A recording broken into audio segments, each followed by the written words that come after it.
Hello dears, ఆవకాయ పెట్టేద్దామా? ఎండాకాలం వచ్చిందంటే ఆవకాయ పెట్టకుండా ఎట్లా అయిపోతుంది చెప్పండి.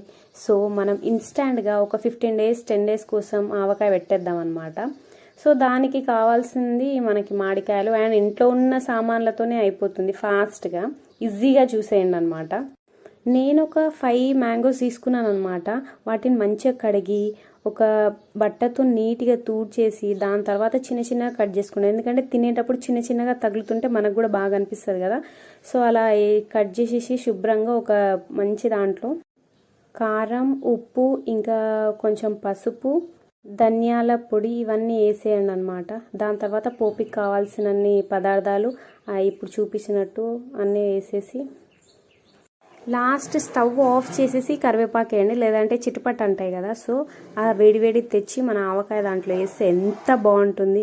సో ఆ ఆవకాయని బాగా కలిపేసి ఒక 5 మినిట్స్ అట్లా పక్కకు పెట్టేయండి. అది చల్లారిన తర్వాత ఒక బాక్స్లోకి ట్రాన్స్ఫర్ చేసుకోండి. చేసుకున్న తర్వాతకి ఆ మిగిలిన ఏదైతే ఉంటుందో దాంట్లో ఉన్న ఆ ఆయిల్ కానీ అది కొంచెం ఉంచేసి అందులో వేడిగా అప్పుడే వండిన అన్నం వేసేసి కలిపి తింటే ఉంటుంది. అసలు ఈ ఫీలింగ్ని ఏ బిర్యానీ కూడా బీట్ చేయలేదన్నమాట. Please do subscribe. బాయ్.